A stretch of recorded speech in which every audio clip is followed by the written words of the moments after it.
Hey, it's Marley from the Energy Boutique with your energy forecast for Sunday, August 21st. So this is the very last day of Leo season. And as we've been discussing, the very last day that a planet is in a energy preparing to shift into another energy, we reach those final crisis degrees where we're really feeling the intensity, we're feeling the urgency to wrap up the particular life lessons that, of course, Leo season was meant to teach us. If you need to go back and listen to the astro forecast of what Leo season was all about, please go ahead and do so. Give yourself a little bit of a time out, a little bit of a refresher, reflection point on all that has transpired in order to prepare you for Virgo season. We will be jumping into Virgo season late Monday.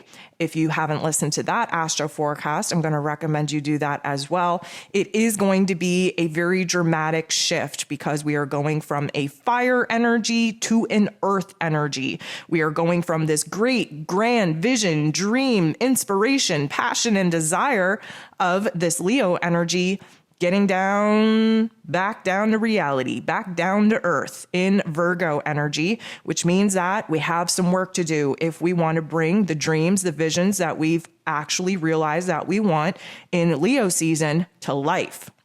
But first, we have to wrap up this last final day of Leo season. We have the moon in Gemini energy. We'll be going void, of course, 6:07 p.m. Eastern Standard Time, and we'll be locking into Cancer energy, 8:29 p.m. Eastern Standard Time.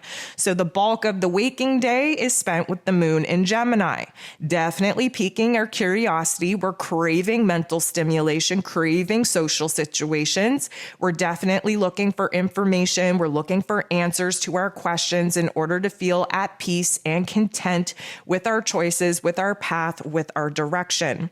When the moon moves into Cancer energy, again, the moon rules over Cancer energy. It's in its place of power in Cancer.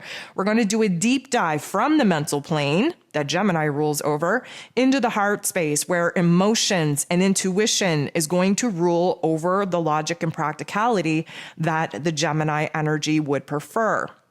There are 11 different aspects here today, and 9 of them involve the moon.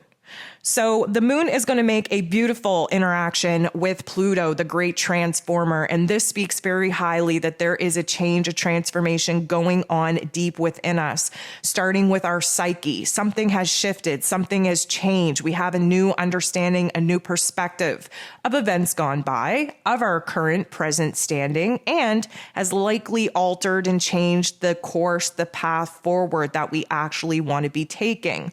Now, we just had the last quarter moon in Taurus. We just had Mars shift into Gemini. If you haven't listened to this week's ascension forecast, I'm going to recommend you do so because we have a lot of pressure going on in the headspace. And because this is the last day of Leo season, we're likely feeling the pressure in the heart space as well. But that pressure is needed because it has put us in a situation to kind of explore all different avenues, all different sides of the story, all different perspectives.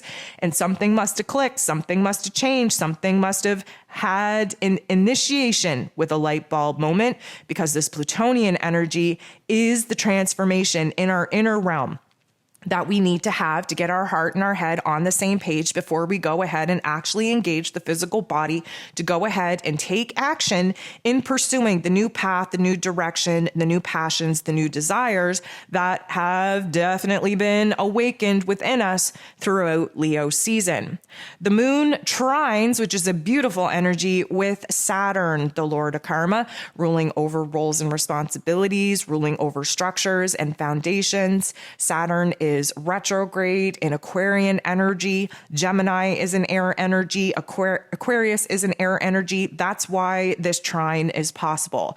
This is a harmonizing energy. We are using this energy to rethink, reevaluate, reprocess the roles and responsibilities in our lives and what it is that we're no longer aligned with and what it is that we have to kind of boss up to if we want a different situation, a different circumstance to actually take root in our physical lives. This is about reflecting back, because of course, Saturn is retrograde, reflecting back on all the times that we kind of put our own wants, needs, and desires on the back burner in order to do what it is that we thought other people wanted us to do, having that social responsibility to other people, and where it is that maybe it didn't work out so well for us. We need to reflect back on those situations and scenarios in order to actually rethink what could have happened if we were able to stand strong and stand up for what it is that we believed in. And because we are at a very important juncture in our lives as of right now we get to make different choices. But the reflection back is going to help this present moment to put us in a position to make better decisions, better choices for our own happiness as we move forward. Mercury, ruler of the mental plane, ruler of information and communication, who is in Virgo energy, by the way, its place of power, is going to be sitting absolutely opposite to Neptune, who is retrograde in Piscean energy.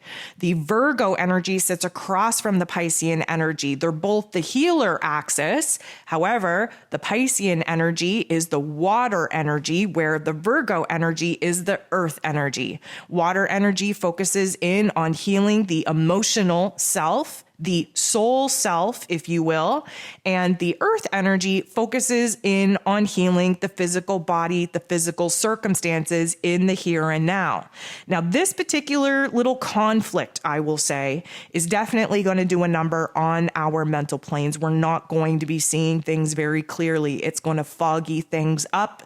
It is going to blur our vision. It is going to put a cluster F in our mental plane. We're not going to be thinking very clearly. We're sure as hell not going to be able to communicate our thoughts very clearly. We are seeing different versions of our current reality and what is possible for us as we move forward into the future. This is going to be confusing. This is going to put us in a situation where we start picking things apart, where we start dissecting ourselves, our thoughts, our plans, our emotions, because we're kind of unstable under this energy. It's almost like a veil gets kind of put over our current reality, and we don't know what is real. We don't know what is not real. We don't know if we're in love with potential. We don't know if we're actually in love with the realistic possibilities of what could be. There is this kind of very euphoric, dream-like situation taking place that is really kind of creating a lot of confusion, because the mercurial energy, especially in Virgo energy, is so down to earth, so practical, so reliant on logic and practicality, on data, information, and statistics, while, of course, the Piscean energy doesn't want anything to do with that. We're focused on dreams and visions and intuitive insights and gut reaction, everything that is not tangible, if you will. So this is going to be a little bit of a cluster F in our heart space and in our head space. It is going to kind of put, like I said, a fogginess over our thinking, over our speech, and it likely will kind of add to the confusion that will be building up, especially because this is the last day of Leo season. This is going to add to the confusion. What we thought our heart was aligned with, now we're questioning, now we're picking apart. Now, it's very important to not make any solid decisions at this particular juncture. We want to wait until we actually get in a stable energy to do so. And we want to wait until Mercury and Neptune aren't really at its most combative aspect in order to actually see things clearly, to know in our heart space and in our head space what is true, and basically to operate with a lot more clarity than what it is that we're currently getting from this dream-like state. The moon is going to go ahead and square Neptune right after. So a square is a tension point. It's essentially getting in the boxing ring. We have some things to kind of fight out.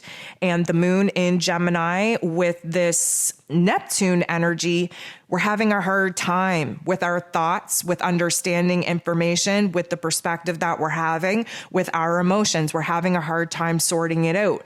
This Gemini energy wants to ask the right questions in order to gain the right answers to add to the information that we need in order to make the right choices.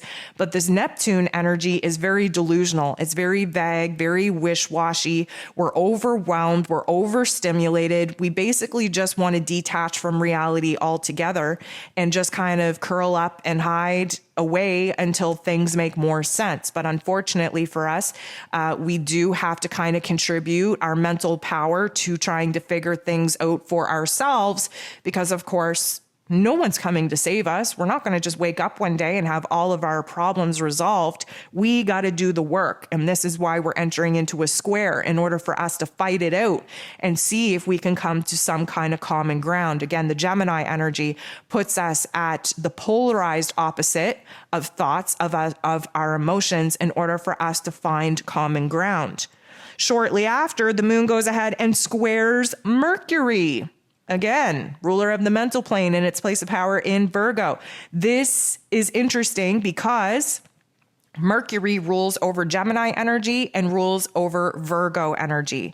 The moon in Gemini has us very divided in our heart space, in our thoughts, in our ideas, while the Mercury energy in Virgo over here is kind of suffering just from its earlier aspect with Neptune, not thinking as clearly as we would like, not as logical and practical as we would like. And this particular square is suggesting that our heart and our head not on the same page at all. This is why we're entering into the boxing ring with the moon and with Mercury, because we got to fight it out to come to some kind of compromise, some kind of common ground, some kind of meeting in the middle, if you will, because again, with the earlier aspect, things aren't as they seem. We're kind of getting worked up here. There's a lot of pressure, a lot of urgency to have everything figured out, and things just aren't as clear cut as we would kind of like.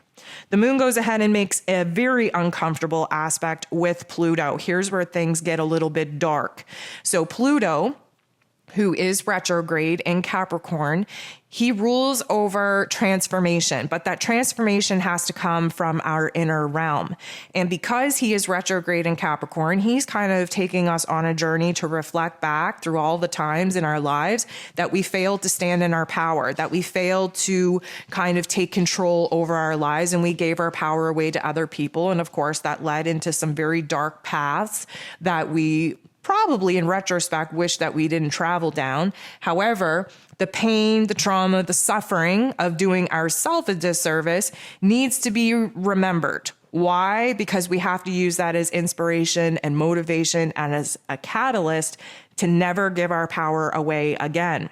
So the moon being in Gemini, interacting in Pluto with Pluto in this way is likely going to take us down a very dark memory lane, if you will. It is going to bring up a lot of thoughts, a lot of memories, a lot of emotions that aren't going to feel so good. Again, the shadow realm, Pluto deals with the underworld. He is the god of the underworld, dealing with the shadow realm because we have to illuminate where it is that those shadows exist in our thoughts and our emotions in order to turn that pain into power. The moon will be semi-squaring Venus shortly after, and this is again, another tension point, another very uncomfortable aspect for us to sit in, because now we don't know what it is that we want in our heart space, in our relationships. We don't know what it is that we value. We don't know what it is that is worth our time and our energy. Venus is in Leo energy, so she's in love with love. She's thinking big. She's feeling big. Everything is large. Everything is grand. We just want to have a good time. We want happiness and joy and pleasure. But right now we are sitting in the funk and we don't even know what happiness and joy and pleasure even means to us right now, because we're, again, taking a trip down memory lane in order to remind us of all the times that we failed to do what was right by us. Now, we do need to get a little bit of an intense pressure building here because, again, Leo season, the sun is heading to those very ending critical degrees. We have to wrap this up. We need a little bit of a reminder of what it is that we did fall in love with, what it is that we were passionate about, what it is that we did decide upon as far as our relationships go, what it is that was worth our time, what it is that we valued. But right now we're having a hard time focusing on all of that because, again, this trip down memory lane is here to remind us of all the things that we failed to stand up for in the past so that we don't make those same choices and decisions moving forward into the future. The moon will be interacting with Chiron, the wounded healer, in a good aspect, which suggests that this little pain, this little trauma, this little funk, this little trip down memory lane actually illuminated to us a light bulb moment. Something flashed. We had a realization. Something makes sense. We're able to actually see growth and improvement. We're actually able to look at where it is that we did do ourselves a disservice in the past, and we learn something from it. Chiron shows us where it is that we're making a lot of growth, where it is that we're making a lot of improvements in our life. And because this is a positive aspect with the moon in Gemini, mind you, this means that, you know what, our heart and our head, something clicked.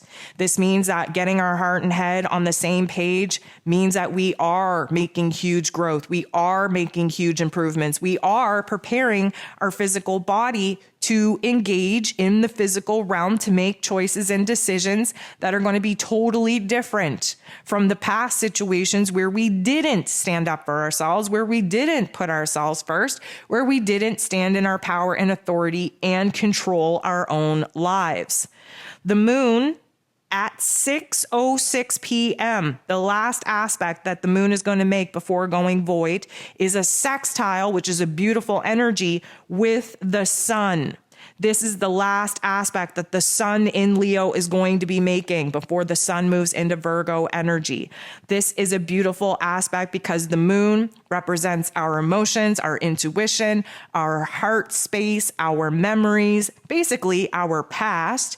And the sun is the energy, the bright light that is being shone on what it is that we have to embody if we want a different result, if we want a different reality. The sun in Leo wants us to be bold, wants us to be brave, wants us to be courageous enough to stand up for ourselves, to be raw and authentic in our heart space, to actually go after our mission, our desire, our passion, our purpose. This is a huge intensity. This is likely when we're going to feel the ascension symptoms peak in our physical bodies, because this is like a reminder of what we've been building throughout Leo season, preparing us to get down to the nitty-gritty work that needs to be done in order to bring some of the dreams and visions to reality once we jump into Virgo energy. So the moon goes void, things get shaky, things are uncertain, we're very unstable, we start questioning everything, we don't know left from right, up from down. This is not a good time to make any decisions. It's not a good day to make any decisions, to commit to anything. That is for sure. At 7:44, while the moon is still in Gemini energy, but void, of course, we have Mars, who is fresh in Gemini energy. Again, listen to the astro forecast if you haven't already, making a semi-square, a tension with Chiron, the wounded healer. Now, this is going to be super uncomfortable. It's uncomfortable because we don't know what to believe in. We don't know what to think. We don't know what to feel. We don't know what direction to go in. We don't know how to express ourselves because, of course, we're not thinking clearly. We're sure as hell not feeling a whole lot of clarity inside of us as well. Mars, again, is going to need some time to adjust to this Gemini energy. And again, a lot of mental pressure. The only thing that we can trust right now is that confusion is the name of the game. What do we know about confusion? Well, confusion comes before clarity comes. A breakdown comes before breakthrough comes. And because Mars, the god of war, is now yielding his sword through the intellect and through the tongue, our words and our thoughts are our greatest weapon. We have to be very mindful of our thoughts. Again, a lot of pressure in the head. We have to recognize that jumping into Virgo season, what it is that we put our attention and focus on in our mental plane is what we are creating and manifesting and bringing to life in our physical realms.